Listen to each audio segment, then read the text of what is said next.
യാത്ര. ഈ തണുത്ത ജനുവരിയിൽ അബുദാബിയുടെ ഏതോ കോണിൽ കിടക്കുന്ന അല്ലൈനിലെ ഒരു പ്രവാസിയുടെ യാത്രാ സ്വപ്നം. 2 ദിവസമായിട്ട് വൈകുന്നേരങ്ങളിൽ ഇവിടെ ഇപ്പോൾ ഇങ്ങനെ മഴയാണ്, ഒരു കുളിർമഴ.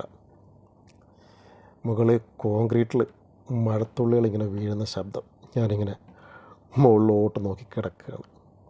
ഇടയ്ക്കിടയ്ക്ക് ആരോ ചരൽ വാരി എറിയുന്ന പോലെയാണ് ഈ സൈഡിലോട്ട് വെച്ചിരിക്കുന്ന ആസ്പെറ്റോസിൽ മഴത്തുള്ളികൾ വന്ന് വീഴുമ്പോൾ.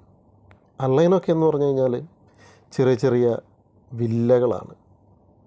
വലിയ പണമൊന്നുമില്ലാത്ത ചെറിയ പാവപ്പെട്ടവർക്കൊക്കെ ചെറിയ ചിലവിൽ താമസിക്കാൻ പറ്റിയ അങ്ങനെ ഒരു റൂമായിരുന്നു കേട്ടോ എൻ്റേത്. ഇങ്ങനെ ആലോചിക്കുകയായിരുന്നു, ഒരു റിട്ടേൺ ടിക്കറ്റിൽ തീരുന്ന യാത്രാ സ്വപ്നം. തീവണ്ടി കയറി ഡൽഹി വഴി കാശ്മീരിലേക്കുള്ള ഒരു യാത്ര.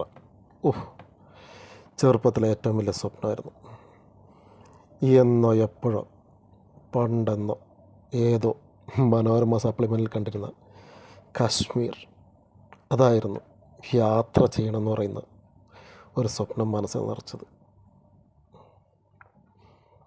പിന്നെപ്പോഴോ അങ്കമാലിയിൽ നിന്ന് KSRTC ബസ്സിൽ സീറ്റ് കിട്ടാനായിട്ട് ആൾക്കൂട്ടത്തിനിടയിലൂടെ, അറിയാമല്ലോ, ഇങ്ങനെ തിക്കി തിരക്കി നമ്മൾ എത്ര KSRTC ബസ്സിൽ സീറ്റ് കിട്ടാൻ നോക്കിക്കഴിഞ്ഞാൽ നമുക്ക് കിട്ടത്തില്ല. അപ്പോൾ എന്ത് ചെയ്യും? എൻ്റെ കയ്യിലുള്ള ബാഗ് ആ കമ്പിയുടെ ഇടയിലൂടെ ഏതോ സീറ്റിലേക്ക് ഞാൻ വലിച്ചെറിഞ്ഞ് തിരക്കിനിടയിൽ പുറകിലൂടെ കയറി. അങ്ങനെയൊക്കെയോ ആരൊക്കെ എന്നെ ഉന്തി, കുറേ പേര് കയറി. എപ്പോഴോ ഞാനും കയറി. ആ തിരക്കിനിടയിലൂടെ എൻ്റെ ബാഗ് ഇട്ട സീറ്റ് കണ്ടെത്താനുള്ള പരിശ്രമമായിരുന്നു. പിന്നെ അങ്ങോട്ട് അവസാനം ഞാൻ കണ്ടെത്തി.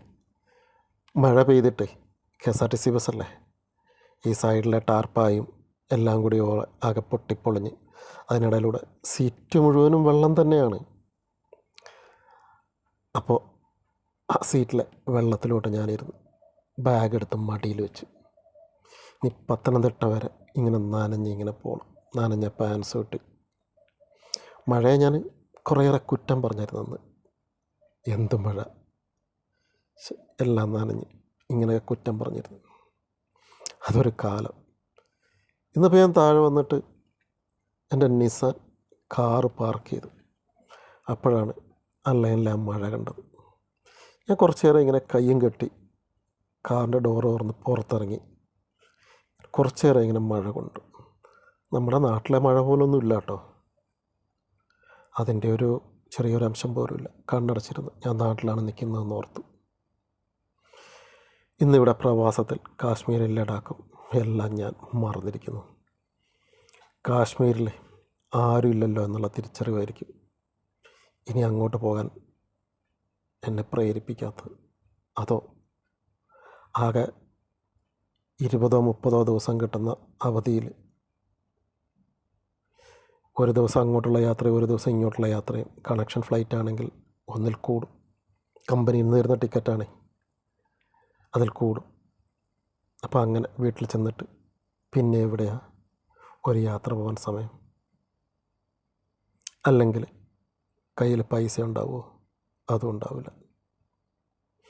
ഇപ്പം എൻ്റെ ഏറ്റവും വലിയ യാത്രാ സ്വപ്നം മുഴുവനും സ്വന്തം വീട്ടിലേക്ക് വെറും ഒരു അതിഥിയായിട്ടുള്ള പ്രവാസിയുടെ യാത്രയേക്കാൾ സ്വന്തം ഒരു അതിഥിയായിട്ട് സ്വന്തം വീട്ടിലേക്ക് കയറി ചെല്ലുന്ന,